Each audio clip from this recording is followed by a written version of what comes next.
짧게 만났는데 재회 가능성 없겠죠? 연락하고 매달렸는데 재회 가능성 없겠죠? 3주 사귀고 이별하고 재회한 커플이 있습니다. 5년을 만나도 재회를 못한 커플도 있어요. 잔잔하게 이별했음에도 재회하지 못한 커플이 있어요. 반면에 연락하고 매달렸음에도 재회하는 커플이 있습니다. 이러고 나니까 이런 질문이 들더라고요. 아니 그럼 재회가 된 사람이랑 안 된 사람의 차이는 뭐야? 그래서 재회가 된 케이스들만 따로 뽑아봤습니다. 그리고 재회가 안 된 케이스도 정리해봤죠. 그러고 나니까 이 5가지 기준이 나오더라고요. 그런데 여러분, 이 기준이 절대적인 건 아니에요. 모든 이별에는 그 관계의 맥락이라는 게 있으니까요. 하지만 이 기준을 바탕으로 내 상황을 점검하시면 재회가 가능하겠다라는 판단을 내리실 수 있을 겁니다. 지금 여러분은 이런 상황에 처해 있을 거예요. 상대는 지금 연락이 없어요. 무슨 생각을 하는지 도저히 감이 안 와요. 주변에 물어볼 사람도 없고 직접 확인할 방법도 없어요. 근데 여러분이 진짜 힘들어하는 이유는 불확실함이 만들어낸 불안 때문입니다. 이 사람이 나를 아직 생각하고 있을까? 아니면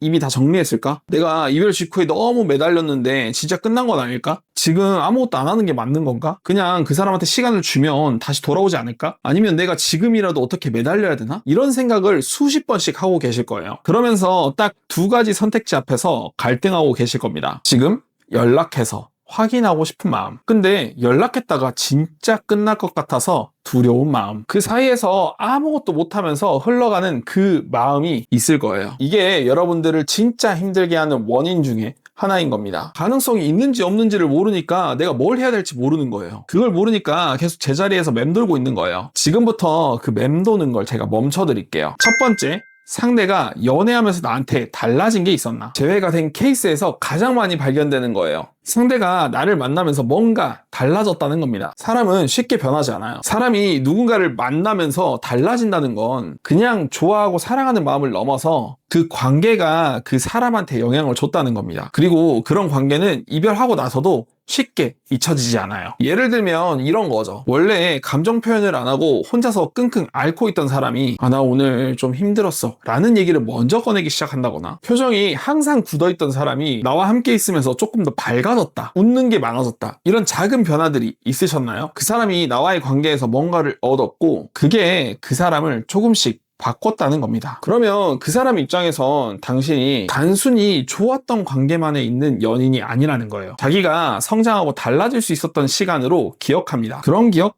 쉽게 잊혀지지 않아요. 지금 한번 떠올려 보세요. 그 사람이 나를 만나면서 달라졌던 게 있는가? 작은 거라도 한번 찾아보세요. 2번째, 해결책이 있는가? 같은 문제로 반복해서 싸우고 같은 이유로 여러 번 헤어진 적이 있다면 이 질문에 대해서 꼭 답해보세요. 해결책이 있는가? 반복된 충돌을 경험한 상대는 마음속에 하나의 확신을 가지고 있어요. 어차피 또 똑같을 텐데. 이 한 문장이 여러분의 재해를 막는 가장 강력한 방어벽이에요. 그리고 특히 남자들은 이 반복되는 문제들 앞에서 훨씬 더 마음을 더 빨리 닫아버립니다. 반면에 여자들은 헤어진 후에도 미워하면서 그리워하는 감정이 공존하는 경우가 많아요. 예를 들면 힘들었지만 그래도 그때의 기억이 참 좋았으니까 보고 싶다, 그립다, 화가 나다가도 연락하고 싶다 라는 거죠. 근데 남자들은 대부분 이런 생각들을 가져요. 다시 시작해봤자 어차피 바뀌는 거 없어. 또 똑같을 텐데 왜 내가 다시 만나? 이런 생각이 들기 시작하면 그 사람은 제 자체를 의미 없는 일이라고 생각해요. 그래서 반복된 이별이 있었다면 스스로에게 한번 물어보세요. 그 반복됐던 문제 정말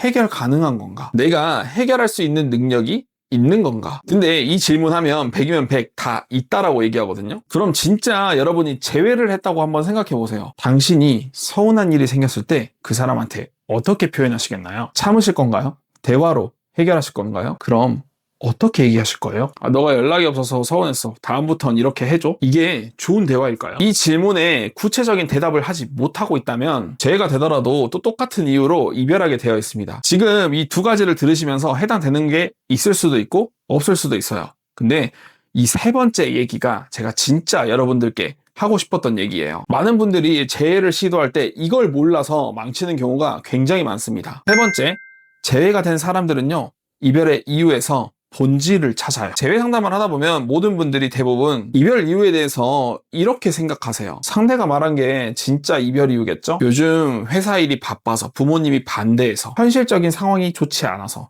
장거리라서, 여유가 없어서, 지금은 혼자 있고 싶어서. 그래서 대부분은 이렇게 접근합니다. 그럼 내가 너한테 좀 덜 연락할게. 또는 시간이 지나면 좀 괜찮아질 거야. 혹은 내가 더 잘 맞춰줄게. 근데 재회가 된 케이스들을 보면 그 사람이 말했던 이별의 이유 안에 본질적인 문제를 찾아요. 예를 들면 상대가 이렇게 이별을 고했습니다. 나 요즘 너무 지쳐서 연애할 타이밍이 아닌 것 같아. 보통은 이걸 타이밍이 안 좋구나. 내가 좀 더 잘해주면 되겠다. 라고 생각해요. 근데 이 말 뒤에 있는 걸 보면 전혀 다르게 느껴지실 거예요. 연애할 에너지가 없다는 말. 사실 이거예요. 이 관계가 나를 충전시켜주는 게 아니라 소모시키고 있다. 대부분 사람들은 이걸 보지 못하고 그냥 시간이 지나면 좀 괜찮아지겠지? 상대가 덜 바빠지면 나를 다시 사랑해주겠지? 에너지가 충전될 때까지 내가 뒷바라지 잘해줘야 되겠다. 이런 생각들이 듭니다. 근데 이걸 알면 접근 방식이 달라져요. 생각해보니까 어느 순간부터 내가 이 관계에서 많이 소모됐겠다는 생각이 들었어. 내가 그걸 몰랐던 것 같아. 이 한마디가요, 잘할게, 맞춰볼게 라는 말보다 10배, 100배는 훨씬 더 낫습니다. 왜냐하면 상대 입장에서 이 사람이 정말 이제 나를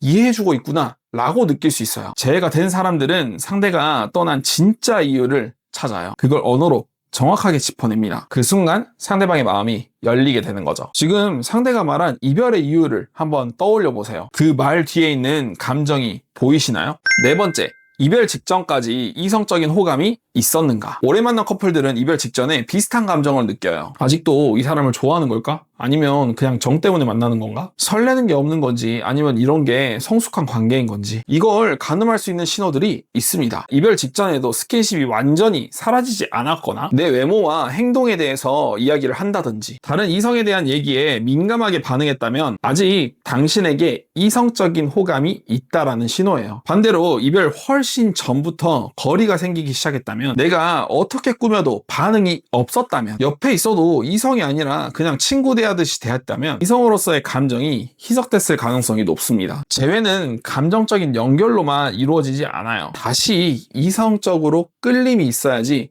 연결될 수 있는 겁니다. 다섯 번째, 이별 순간의 태도. 이별 후에 상담을 신청하신 분들 중에 대다수가 이런 얘기들을 해요. 이미 다 망한 것 같아요. 전화를 수십 통 했다. 집 앞까지 찾아갔다. 몇 시간을 붙잡고 울었다. 장문의 카톡을 여러 번 보냈다. 이런 행동들을 하고 나서 정말 끝이다라고 생각하시는 분들이 많아요. 근데 제가 3,000건의 재회 상담을 하면서 이별 직후에 어떻게 했느냐는 재회 가능성을 결정하는 절대적인 기준이 되지 않습니다. 물론 그 행동들이 상황을 어렵게 만든 건 있어요. 부정하지 않을게요. 하지만 이별 직후에 이렇게 매달리고 무너졌더라도 재회가 된 케이스가 있습니다. 차이가 뭐냐면요, 이후에 어떻게 행동했냐는 거예요. 무너지고 매달리고 그 다음날에도 또 매달리고 연락하고 찾아가고 이걸 반복하는 케이스는 점점 더 어려워졌어요. 반대로 내가 매달리고 연락한 그 순간 이후에 모든 걸 멈추고 상대에게 공간을 주고 자기 자신을 다시 성찰하는 시간을 보낸 사람들이 시간이 지나면서 상황이 바뀌기 시작했습니다. 마지막 기억은 덮을 수 있어요. 이별 직후에 여러분이 매달리고 찾아간 게 마지막 기억이 아닙니다. 그 이후에 내가 어떻게 하느냐에 따라서 상대에게 마지막 인상이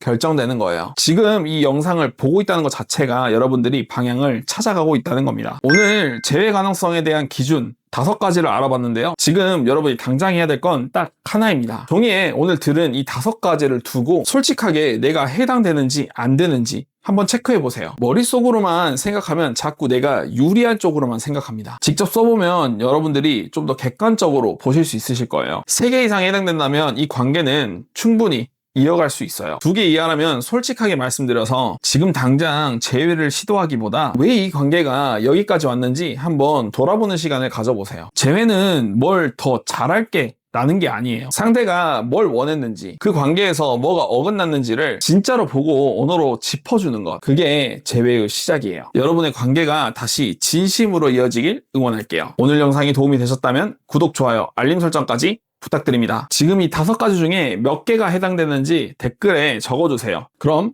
지금까지 범쌤이었습니다.